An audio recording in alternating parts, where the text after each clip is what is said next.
Hello students, we are back for our another session on the lesson immunity. Now we are almost on the last part of our this chapter. Now today we are going to discuss first about allergy, as we have already studied a bit of this in the previous section also. Allergy is also called hypersensitivity. Hypersensitivity. So this is what is called allergy. Now what is this allergy? Allergy is the excessive immune response to common antigens. Uh, in the atmosphere, at times you find certain chemicals are there or some substances are there which make our immune system to respond immensely. So when we say so, then we call it uh, hypersensitivity. Now let us first define this word hypersensitivity or allergy.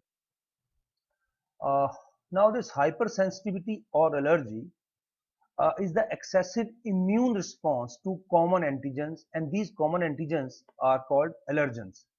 So when body responds to allergens otherwise, but then response is rather too much or excessive. So that condition is called hypersensitivity. Uh, Example, if you see of allergens are mites in dust, then pollen grains, animal dander, etc. So symptoms of allergic reactions, how do we really find that person is allergic to a particular substance or in that environment? So symptoms include sneezing, you may have watery eyes, running nose, and at times person is finding it difficult to breathe. So these four parameters, they suggest that person is hypersensitive to a particular chemical or particular substance or particle which is present there in the atmosphere. Reason. Now what are the reasons for allergy? Why body shows such a hypersensitivity? Here we find that there is a release of chemicals like histamine and serotonin from the mast cells. So from the mast cells, these two chemicals are released, and subsequently they are going to play important role here. Now, if we see the process of hypersensitivity, it can be just can be studied in three phases. Phase number one is sensitization, followed by subsequent exposure, and lastly is the hypersensation inflammatory responses, followed by maybe anaphylaxis also. Let us see number one. First step is sensitization. Now in this sensitization, what happens? Genetically predisposed person exposed to allergen, which stimulates the formation of antibodies, as we have just studied, mainly IgE. We have already studied these antibodies, five types. So immunoglobulin E is released, and this binds to mast cell. Now, what are these mast cells? A mast cell, also known as mastocyte or a labrocyte, it is a type of white blood cell only. It is a type of granulocyte derived from the myeloid stem cell that is a part of immune and neuroimmune systems. Although mast cells were once thought to be tissue-resident basophils, now it's very clear that it has been shown that the two cells develop from different hemopoietic lineages and thus cannot be the same cells. So this concept is now changed a bit. So this is what is called sensitization. So in sensitization, number one, the chemical is released, as we have just seen here, histamine, and this from the mast cells. Subsequently, what happens? The subsequent exposure, allergens combines with the or the allergen combines with antibody-bound mast cells. So mast cells, they are going to release these antibodies. Now these antibodies, they are going to make a bondage with allergen. So allergen combines with antibody-bound mast cells and basophils, which rupture and release histamine. So important thing is that, as we have said in the beginning, that histamine and serotonin are released. But how it happens? So for this, allergen combines with antibody-bound mast cells and basophils, which rupture. And once these cells rupture, that is the antibody-bound mast cell, it ruptures and it releases the chemical, the substance is called histamine. Subsequently, what happens is the hypersensation or inflammatory responses, anaphylaxis. Now, what is this anaphylaxis? In anaphylaxis, it is a serious allergic reaction that is rapid in onset and may cause death even at times. It typically causes more than one of the following thing. An itchy rash. You find rashes all over the body, more I mean on the face. Throat or tongue swelling may take place. Breath becomes shortens. I mean, you find that person is breathing very fast. Vomiting may also take place. There may be lightheadedness, and the blood pressure may come down. So these are the anaphylaxis, a very strong or serious allergic reaction, which is subsequently, well, if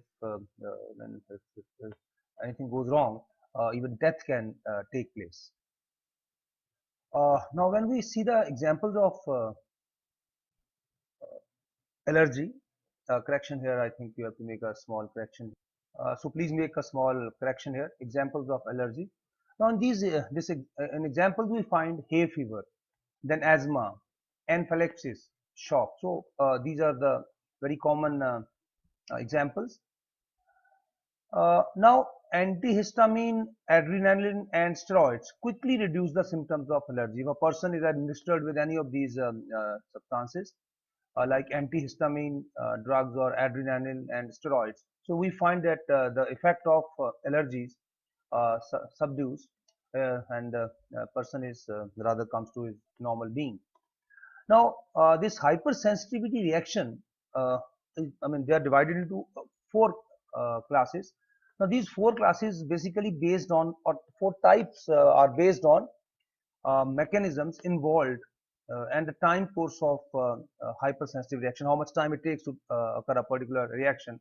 Based on these parameters, we find there are four types of hypersensitivity reactions, then type 2, type 3, and subsequently type 4. Let us study these one by one. Type 1.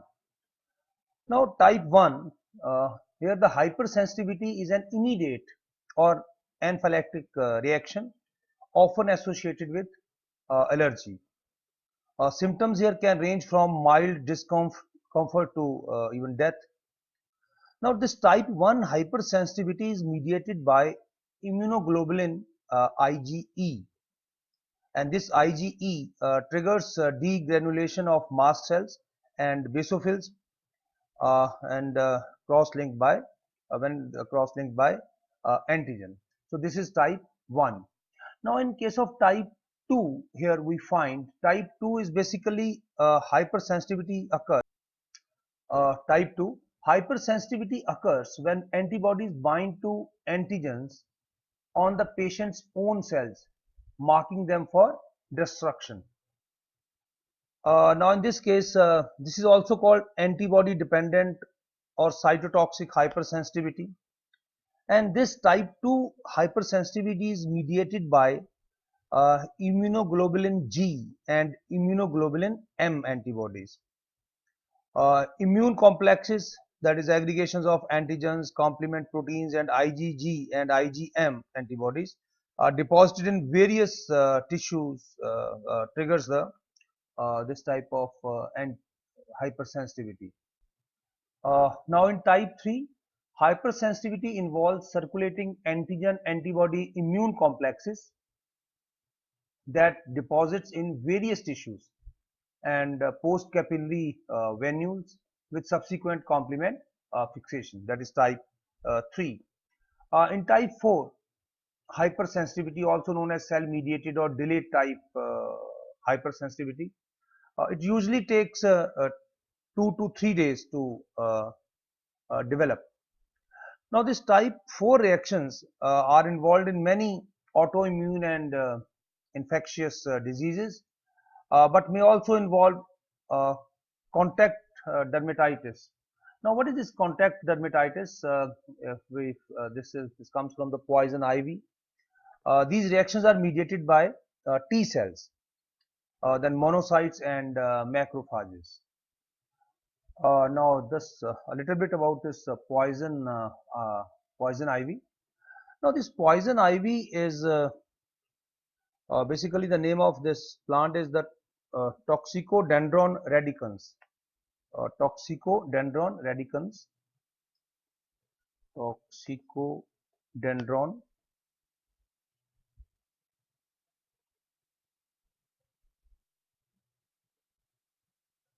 radicans. So this Toxicodendron radicans, commonly known as Eastern poison ivy or poison ivy, it is a poisonous Asian and North American flowering plant. And this flowering plant is known for its effects. It is well known for causing an itching, irritating, and sometimes painful rash in most people who touch it. So if you touch this plant, you find that you may have this itching, irritation sort of a thing, and sometimes pain in the rashes also. Now, why it is called? Why it is caused? It is caused by a clear liquid compound in the plant sap called urushiol. So this chemical which is there, it causes sort of itching and irritation. Next, we start with autoimmunity. Now, autoimmunity disorders are abnormal immune responses in which the immune system fails to properly distinguish between self and non-self. Already we have discussed that there's a self and non-self, and at times what happens that our immune system, it fails to differentiate, fails to draw a line between self and non-self cells. And what happens here? That it attacks part of the body which is self itself. So it is not going to really, really sort of go against the non-self intruders from outside, but it is going to work against own cells of the body. So when the cells act as antigens in the same body, they are called autoantigens. So the body itself, the cells of the body itself, they start acting as antigens. Otherwise, antigens, they come from outside, as we have already studied. But here what we find, these antigens, they are there right from the body cells itself. Own cells, they start acting as antigens. So these autoimmune diseases, you must have heard a number of these ailments, but few important ones. Uh, a list of some autoimmune disorders is as shown: Graves' disease, rheumatic fever, then glomerulonephritis, juvenile diabetes, myasthenia gravis, pernicious anemia, rheumatoid arthritis. These are few important ones, and the autoantigens are also shown. For Graves' disease, we find thyroid gland antigens near thyroid stimulating hormone, in the neck, of course, hormone receptors, and causing overactivity. Now, about this Graves' disease, disease is named after Dr. Robert J. Graves. He noticed this ailment in a patient in 1835. The disease is also referred to as base dose disease. Now, what is this base dose disease? Uh, Now, this base dose disease, it is named after a German, Karl Adolf von Weisdorf. He described this disease in year 1940. In fact, he was not aware of, when he named this disease, that already in 1835, Dr. Robert J. Graves has named this ailment. But this term base dose disease is more commonly used in continental Europe. If we see in the continental Europe, we find that the Graves disease is known by the name uh, base dose disease rather than Graves disease. However, in USA and otherwise other places, it is called Graves disease as such. So this is how this Graves disease, as already we have studied. Now, what is this Graves disease otherwise? It is a type of autoimmune problem that causes the thyroid gland to produce too much of thyroid hormone. As you find, that thyroid hormone is rather important in our body. This thyroid and parathyroid you must have studied in your previous class. So thyroid gland, it is producing now too much of thyroid hormone, and this condition is called hyperthyroidism. Hyperthyroidism. So when this hypothyroidism starts, then we find this Graves disease. And in general, whenever we find the signs of Graves' disease, it is more or less due to the causes same, that is hyperthyroidism. Now, next disease comes is the rheumatic fever. Now, this rheumatic fever is one of the complications associated with strep throat. So, what happens here is that heart cell antigens that resemble the autoantigen is heart cell antigens that resemble strep bacteria antigens. Now, what is this strep bacteria antigens? We'll just discuss a bit of this also. Strep throat is a contagious disease caused by infection with a bacterium called streptococcal bacteria, which causes inflammation and swelling of the mucous membranes lining the back of throat and tonsils.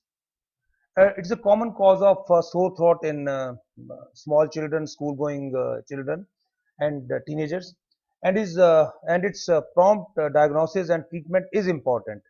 Otherwise, it may lead to various complications, because not necessarily that rheumatic fever is always, the strep throat is always, may lead to rheumatic fever. So one has to be very careful in while diagnosing this condition. Otherwise, this is caused by heart cell antigens that resemble this strep bacteria antigens. Very common in places like sub-Saharan Africa, South Central Asia, and certain populations in Australia and New Zealand also.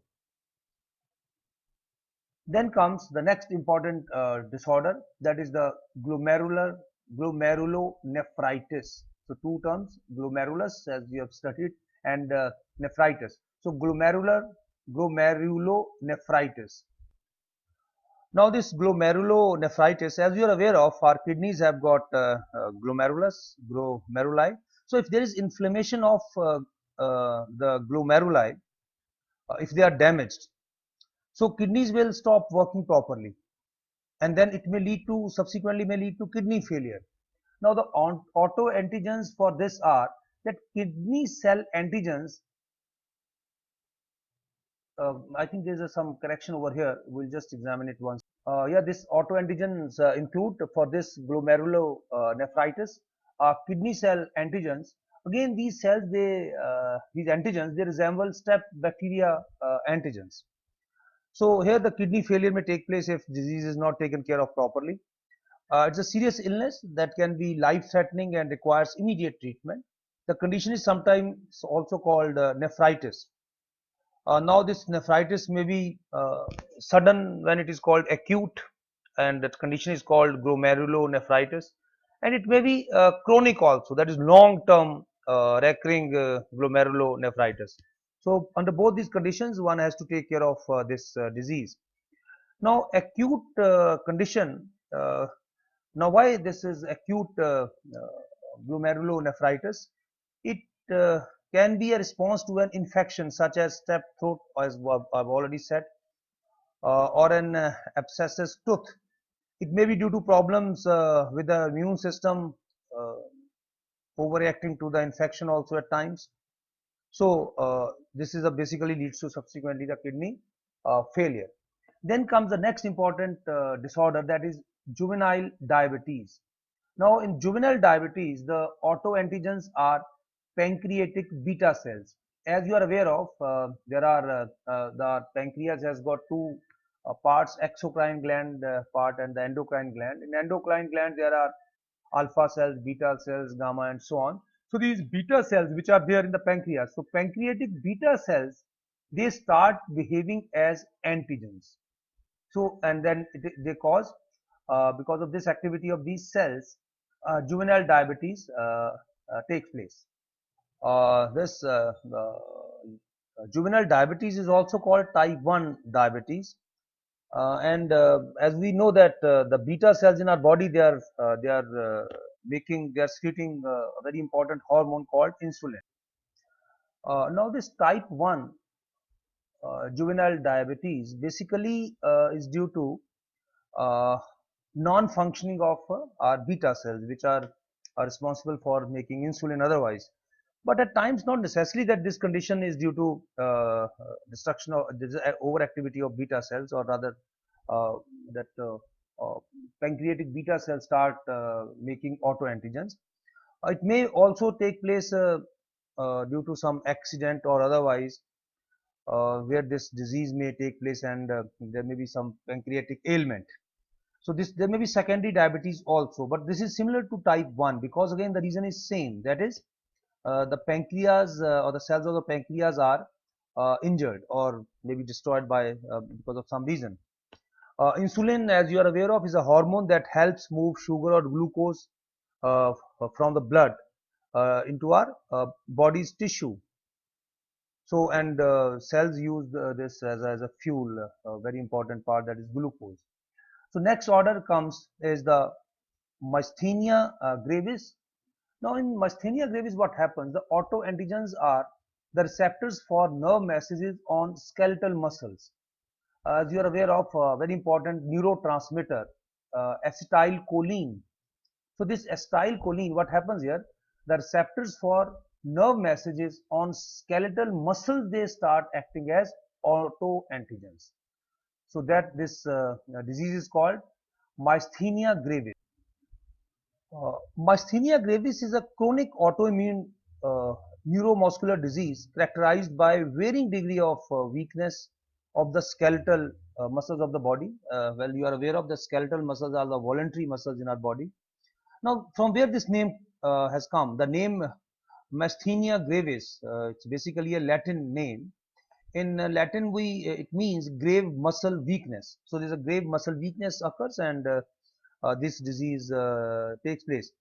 Now it is caused by a defect in the transmission of nerve impulses to muscles. Here the nerve impulses, they fail to transmit properly to the muscles. It occurs when normal communication between the nerve and muscle is interrupted at the neuromuscular junction. You have already studied about the synapse. So neuromuscular junction, here we find that this normal communication does not take place. So in myasthenia gravis, antibodies block, alter, or destroy the receptors for acetylcholine at the neuromuscular junction. So where these junctions of neurons and muscles are present, what happens here? These antibodies, they block or alter or destroy the receptors which are there for acetylcholine. So now message can't be transferred.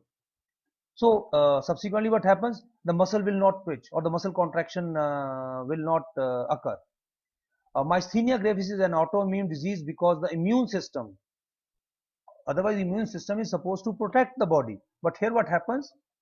It starts acting as a foreign organism. So this disease takes place, again a quite dangerous ailment. The next one is the pernicious anemia. Uh, Pernicious anemia. Now, pernicious anemia, also known as vitamin B12 deficiency anemia, is a disease in which there are not enough red blood cells due to lack of vitamin B12. Uh, the causes that vitamin B12 cannot be produced by the human body, as you are aware of, that the vitamin B12 cannot be produced by the human body and must be obtained from the diet. When foods containing, we eat different types of foods which contain this vitamin. Uh, so when foods containing B12 are eaten, the vitamin is usually bound to protein and is released by stomach acid. Following its release, most B12 is absorbed by the body in the ileum after binding to a protein known as uh, intrinsic factor. You have studied about this intrinsic factor in your when you were studying about the human digestive system. So this intrinsic factor, which we find here, is produced by uh, parietal cells of uh, which factor I said? Intrinsic factor. So this intrinsic factor,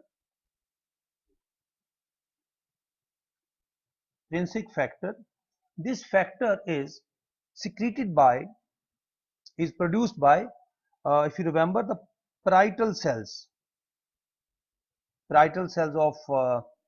of the gastric mucosa, gastric, that is stomach. So gastric mucosa.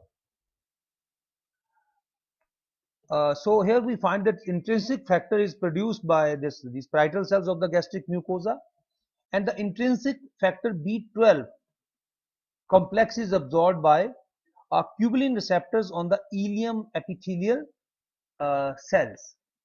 So that is how the whole thing works over here.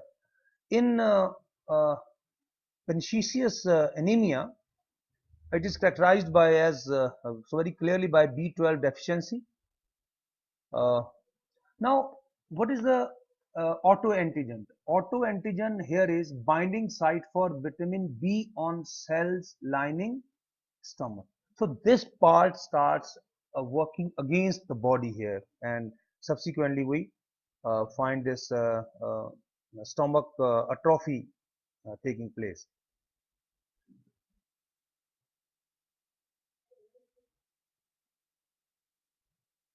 Now, there may be variety of reasons for this particular ailment. Helicobacter pylori infection may be involved in the pathogenesis of the disease. That is one reason. Uh, Now, if a person is infected with the say Helicobacter pylori, this bacterium, then it may cause gastric autoimmunity, because otherwise why should the stomach lining stop making or stop synthesizing this factor? So it is again because of some problem in the cells of the stomach. So if there's a long standing ailment or infection of this pylori Helicobacter pylori, then in that case this may take place, and this is a mechanism which is controlled by a phenomenon called molecular mimicry. Then next comes rheumatoid arthritis. So rheumatoid arthritis is caused by the autoantigen here is the cell lining joints. Now this rheumatoid arthritis is a long lasting autoimmune disorder that primarily affects our joints. It typically results in warm, swollen, and painful joints. The person finds the joint is warm, then it may swell up, and then times it's very painful. So pain and stiffness often worsen following rest. When you take rest, subsequently when you try to get up, you find, oh my God, there's too much of pain. So most commonly the wrist and hands are involved in this, with the same joints typically involved on both sides of the body. Then the cause of this rheumatoid arthritis is not very clear. It is believed to be a sort of you can say um, a combination of genetic and environmental factors. So genetic, I have told you that cell lining joints there, but now the cause is not very clear yet. So with this, we finish these important autoimmune disorders. For notes, you can refer to the place of notes on the website has been conveyed. Then we students, we come to very important part, organ transplantation. Now, what is this organ transplantation? Organ transplantation, it is uh, it is the implantation of an organ or a tissue from one part of the body to another. It may take place within the same person, that is from one person to the one part of our body to to some other part, or it may be that another person is involved. The one person is donor, so donor donates the organ or tissue to another person. The person who receives the organ is called a recipient. The one who gives it is called a, or donates it is called the donor. So it is the implantation of an organ or tissue from one part of the body to another, or from one person to another, that is the recipient. But before going for this organ transplantation or tissue transplantation, few essentials include tissue matching and blood group matching. So when a surgeon or the doctor administers this transplantation, they have to ensure that tissue matches and also the blood group, and only then this graft transplant will take place. A patient has to take suppressants all his life or her life subsequently. Now the body is able to differentiate self and non-self, and the cell-mediated immune response is responsible for the graft rejection. At times we find that a body rejects a particular transplant. So why it happens? Because body able to differentiate between self and non-self. Now the success of tissue and organ transplant, uh, there's a mistake, spelling mistake here, so kindly correct it. The success of tissue and organ transplants depends on the donors and recipients human leukocytes antigens called HLA, encoded by the HLA. Uh, uh, the genes for the HLA, that is human leukocyte, like leukocytes antigens, proteins, are clustered in the major histocompatible complex MHC, and this complex is located on short arm of chromosome 6. If you see chromosome 6, it looks something like this. So on this chromosome 6, we find that, but let us see what is this human leukocyte antigen system. Now this human leukocyte antigen, that is HLA system, it is a gene complex encoding the major MHC proteins in humans. So here we find that a gene complex is encoding for these MHC proteins in humans. These cell surface proteins are responsible for the regulation of the immune system in humans. The HLA gene complex resides on a 3 mbp stretch within chromosome 6p21. So if you see this chromosome, that is number 6, here, human chromosome 6, it has got two arms.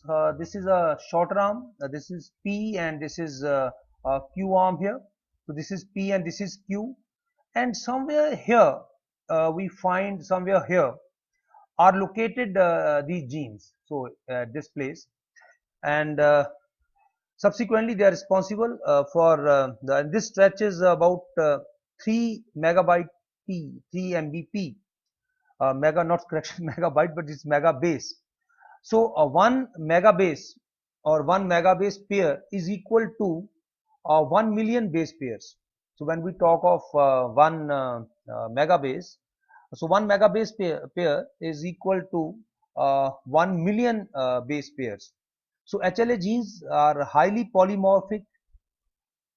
They have got different alleles, in fact, because of their polymorphic nature. So because of this polymorphic nature, they fine tune the adaptive immune system. The proteins encoded by certain genes are also known as antigens as a result of their historic discovery uh, as factors in organ transplants.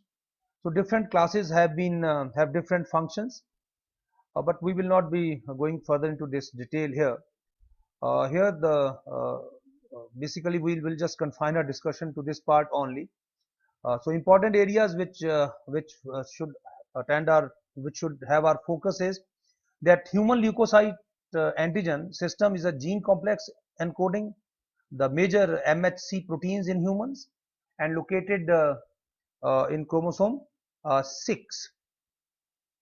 It's resides that is the 3 mbp stretch within chromosome uh, 6, and that is somewhere in the P region. So with the students, I finished more or less important parts on this organ transplantation, and this also brings this session to an end. For detailed notes, you may refer to the place where already has been mentioned that for notes. Thank you for your stay with me. Thank you.